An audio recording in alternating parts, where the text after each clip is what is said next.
Si has seguido los últimos capítulos de este podcast, sabrás que nos hemos adentrado en la parte ecuatoriana de la selva amazónica.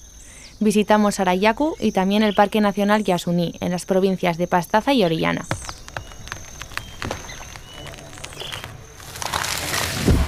Nosotros solemos decir que tenemos nuestro propio Chernobyl como resultado de la industria petrolera en nuestro país, que estas dos provincias son nuestro propio Chernobyl y que incluso si detuviéramos la extracción petrolera hoy, al menos en las próximas 2 décadas, todavía tendríamos nuevas generaciones que tendrían altas tasas de cáncer. Pero espera, no pienses que lo que voy a hablarte no va contigo. Porque, como Chernóbil sucedió hace unas décadas o trata de historias lejanas, no, esto no va de eso. Porque cuando hablamos de lo que ocurre en la Amazonía, estamos hablando de lo que está pasando aquí y ahora. Aquí es que nos falta muchas veces el ser conscientes de que el consumo que hacemos aquí de cualquier cosa, y muchas veces ya sabemos de que tiene un impacto en la vida de otras personas, pero aquí es como que además lo ves, como la gente cierra los ojos y dice, a mí ahora me apetece esto, lo quiero tener ya y me da igual a qué coste. Si te importa lo que pasa y quieres saber por qué está ocurriendo, quédate y escucha lo que te vamos a contar.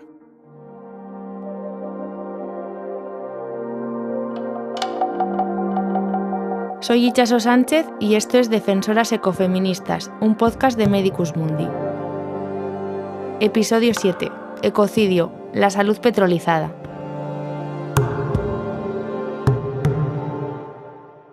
Hoy vamos a volver a hablar sobre la defensa del medio ambiente frente a las grandes empresas petroleras, una vez más situadas en la cuenca amazónica de Ecuador, y también en este caso entrevistaremos a una mujer que se ha significado en la lucha ecofeminista. Pero hoy, en vez de caminar por la selva, nos hemos adentrado en un bosque diferente, en una selva de papel. De inicio pensamos trabajar todo lo que se ha publicado en la Amazonía en los últimos 20 años. Y nos encontramos con que era monstruoso e imposible, que la cantidad de textos, libros, investigaciones, informes, artículos académicos, artículos populares, boletines, videos, era inmensa, era inalcanzable, era incontable.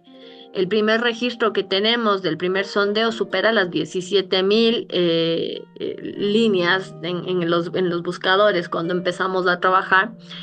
La mujer que acabas de escuchar se llama Fernanda Solís Torres y es investigadora, profesora universitaria y miembro de Acción Ecológica. Bueno, nosotros iniciamos el trabajo y el contacto con Medicus Mundi a través de Acción Ecológica. Yo soy miembro de Acción Ecológica y llevo algunas campañas y sobre todo acompañamos el tema de salud y con más énfasis el tema de salud psicosocial, y pues Alexandra Almeida nos puso en contacto con Mariana y Gema e iniciamos esta investigación, que es una investigación más bien de fuentes secundarias de investigaciones previamente publicadas.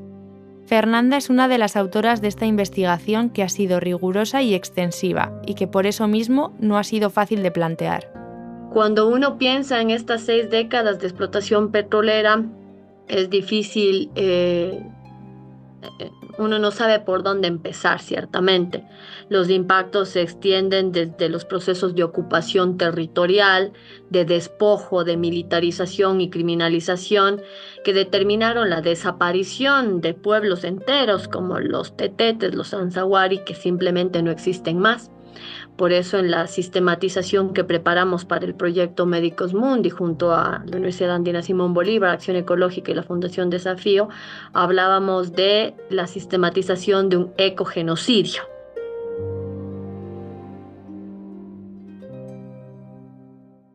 Ecogenocidio es una palabra dura, pero desgraciadamente acertada.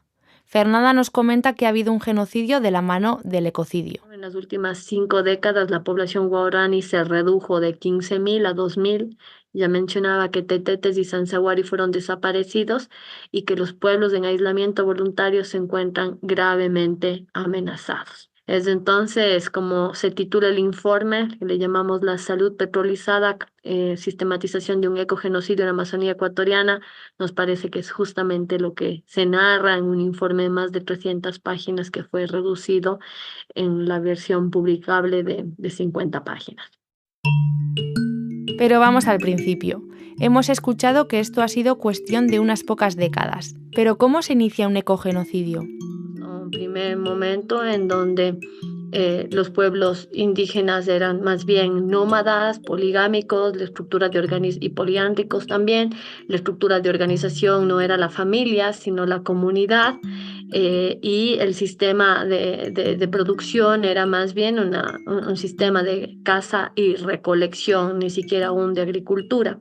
Cuando llega el Instituto Lingüístico de Verano y las distintas misiones evangélicas que pretenden civilizar a los pueblos y nacionalidades para posibilitar el inicio de la era petrolera, se reconfiguran las formas no solo de producir, no solo los modos de producción, sino la reproducción social de estos pueblos. Se sedentarizan, se configura la familia, comunidad de organización, se lleva una estructura de monogamia de la familia biparental, heteronormada, y con eso se van rompiendo las estructuras primero de una organización, una relación con el territorio más amplia, más nómada. Se introduce la agricultura y se introduce este pacto civilizatorio de la evangelización y la civilización sobre estos indígenas que representaban la barbarie, ¿no? Y gracias a eso es que finalmente las petroleras, las madereras y otras industrias extractivas pueden entrar al territorio e ir ocupando progresivamente la superficie territorial, que en la práctica es mucho más que eso. eh, mm, por un lado, ¿no es cierto?, con el poder represivo del Estado, con militares y policías; por otro lado, con el discurso evangelizador de la Iglesia; y por otro lado, con esta oferta de modernidad traducida en empleo y en bienes de consumo. Esto ha llevado a lo que Fernanda llama guetización de los pueblos indígenas. Y en estos guetos modernos ya no necesitamos barreras físicas, no necesitamos muros para encerrarlos, pero están confinados por la contaminación, por la ocupación territorial de la infraestructura petrolera y por la militarización de las zonas, ¿no? Y entonces empiezan los conflictos por el territorio, lo que determina enfrentamientos entre pueblos, implica algunas matanzas graves que han existido por esta presión que empiezan a sentir de las distintas industrias extractivas que vienen de la mano de otros actores nefastos, como grupos irregulares, como grupos de crimen organizado y demás.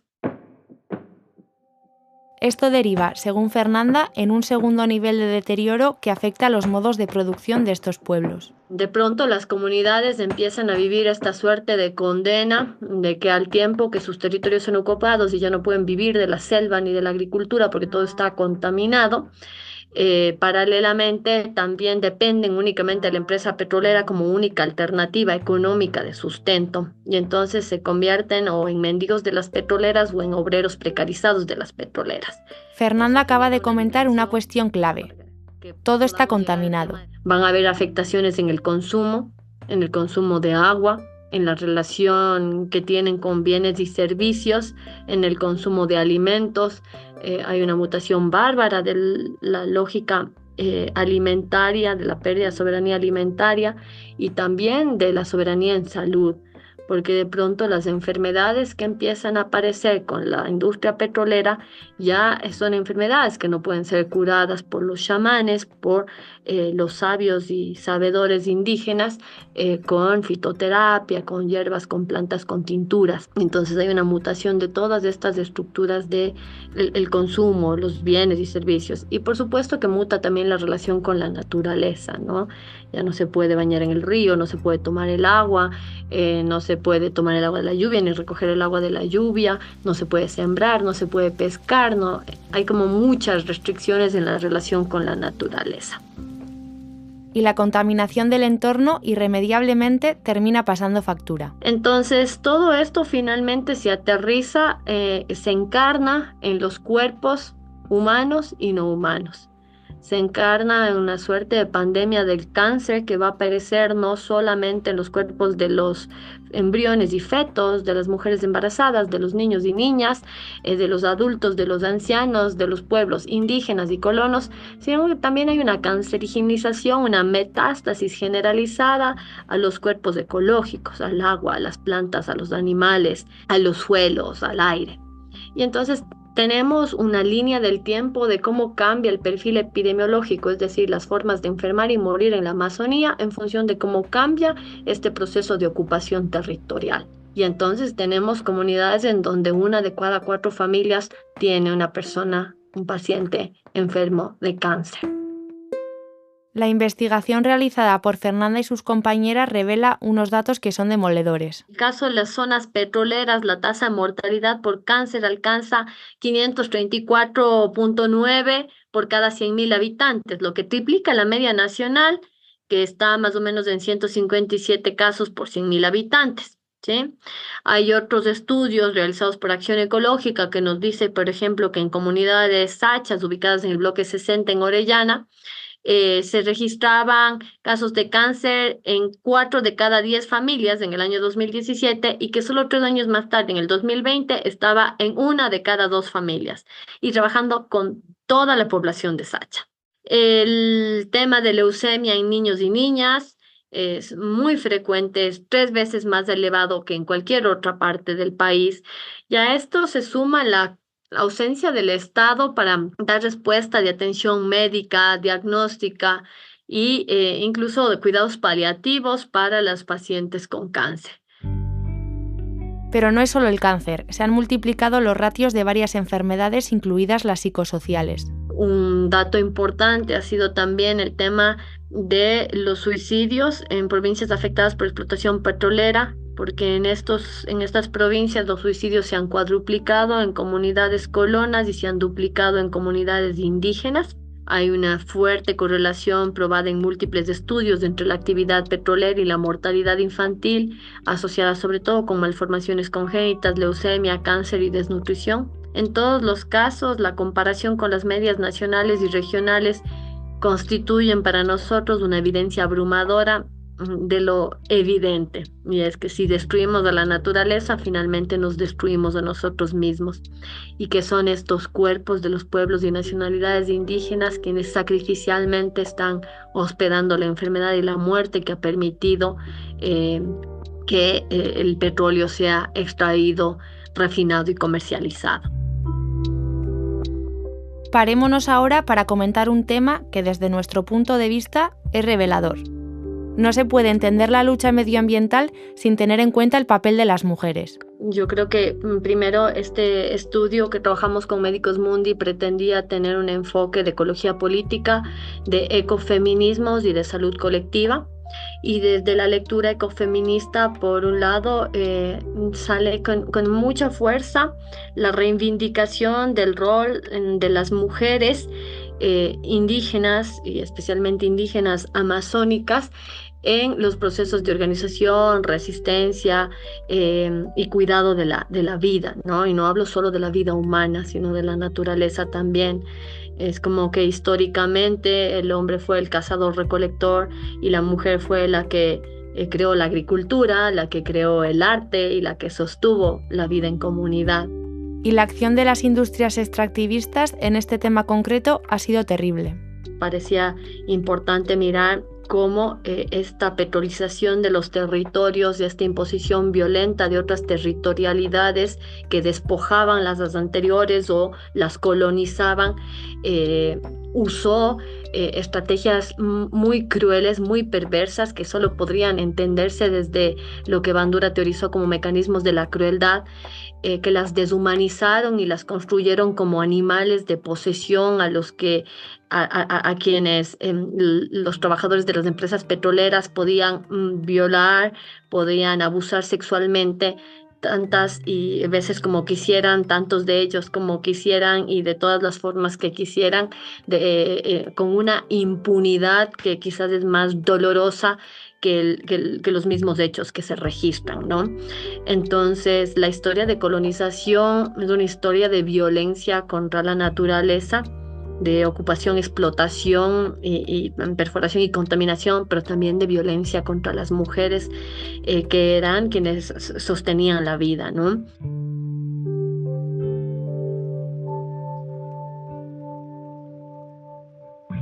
Fernanda nos comenta también una sutil forma de violencia contra las mujeres y el modo de organización tradicional de estas comunidades. Y es que existe una configuración machista del empleo, en donde los empleos que ya son precarios y que ya son limitados se ofertan únicamente a los hombres, a los dirigentes generalmente como una forma de construir privilegios, como lo mencionaba previamente, y que van perpetuando o profundizando estas diferencias eh, sexuales del trabajo, la división sexual de las cargas, y entonces las mujeres están excluidas de poder tener ingresos económicos y a su vez esos ingresos económicos favorecen y han sido responsables de las construcciones de otras formas de relación social vinculadas a el consumo excesivo de alcohol, al ingreso de prostitución, al aumento de violencia intrafamiliar dentro de estas mismas estructuras familiares y comunitarias. Pero tal y como hemos podido constatar en los anteriores capítulos de este podcast, las mujeres de las comunidades indígenas no se rinden. Y lo bonito es que pese a ello todavía existen lideresas mujeres, muchísimas, quienes están encabezando la resistencia, quienes están llevando varios de los procesos emblemáticos para el cese de los extractivismos, para disputar otros modelos de buen vivir. Una de ellas, por ejemplo, la compañera Alicia Cauía, que estaba en este foro que les mencionaba, que ha sido una de las compañeras dirigentes guaraní que se ha enfrentado al poder, tanto al poder de las organizaciones indígenas y sociales como al poder del Estado y del gobierno, exigiendo que se escuchen las voces de las mujeres. Una de las cuestiones que hoy en día centra la lucha de las dirigentes indígenas es la consulta popular que se realizó hace pocos meses sobre la extracción petrolera. El 60% de la población de Ecuador votó a favor de paralizar esa industria. Bueno, el Estado tiene un plazo de 1 año para cumplir la voluntad popular. Lo que nos preocupa es que el gobierno de turno, el del presidente Daniel Noboa, ha dado ya declaraciones planteando que va a llevar un proceso en la Corte Constitucional que o bien va a pedir una moratoria o va a declarar la consulta como inaplicable. ¿Sí? Y en ese sentido, nosotros queremos enfatizar en que este es un proceso democrático, popular, masivo, que lleva gestándose por décadas, que ha tenido que superar estados totalitarios que fraudulentamente anularon firmas y recurrieron a mecanismos fraudulentos para impedir que durante mucho tiempo se llame a esta consulta popular.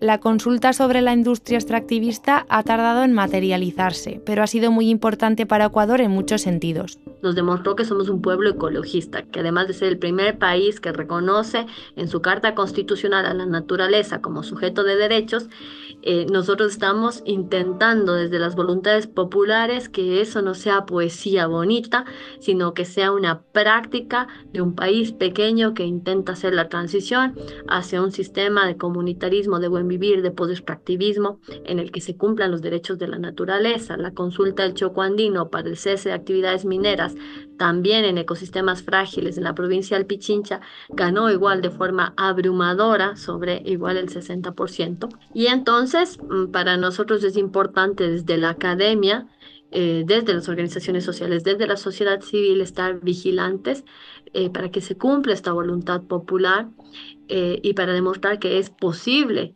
demostrar al mundo y ser como también un emblema de que es posible hacer una transición justa, tanto climática y ecologista, como una transición justa en lo social, en lo etnorracial y en el tema de género.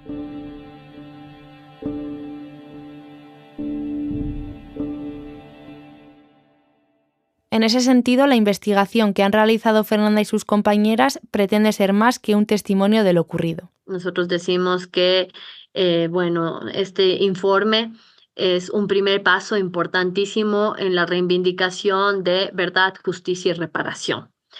Siempre el grito es: no hay justicia sin verdad y no hay reparación sin justicia. Entonces, para nosotros este informe es un hilo de luz en esta búsqueda de la publicación de la verdad, que la verdad sea reconocida públicamente.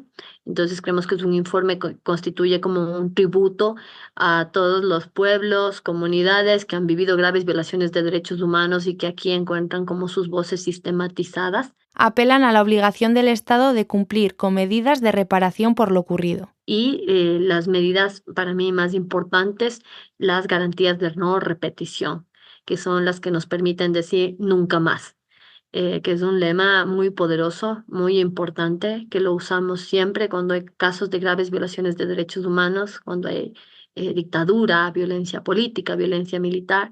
Ya es como nunca más en la Amazonía ecuatoriana, nunca más en ningún territorio del sur global, nunca más para nadie más, en ninguna naturaleza, ni pueblo, ni comunidad.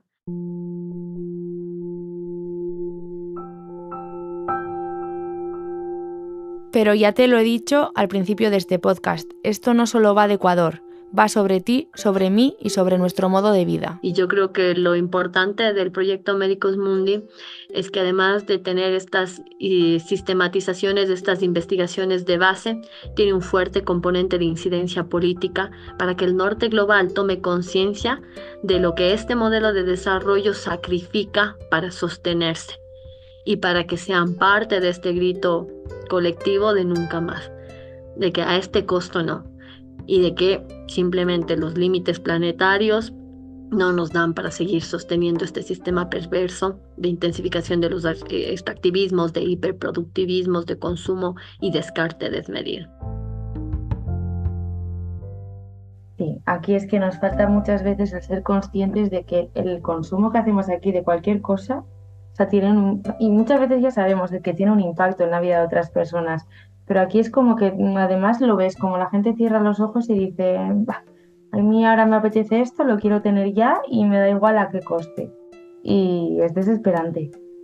O sea, es desesperante. Nosotras desde aquí intentamos trabajar todo el tema del consumo responsable, de ser conscientes de los impactos, de que, bueno, que también está en nuestras manos, ¿no? El cambiar un poco los hábitos que tenemos. Y a veces te das de cabezazos contra la pared.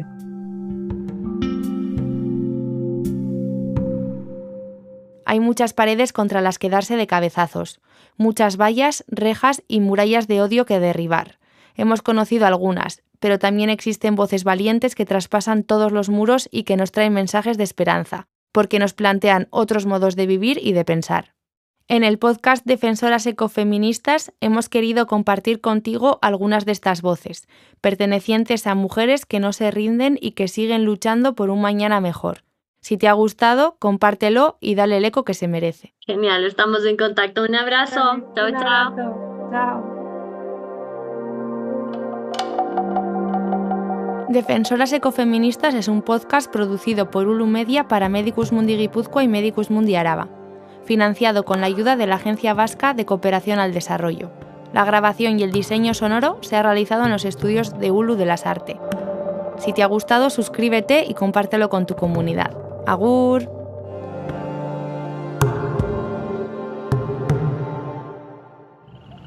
Hey, entzun hori. Ulu Media.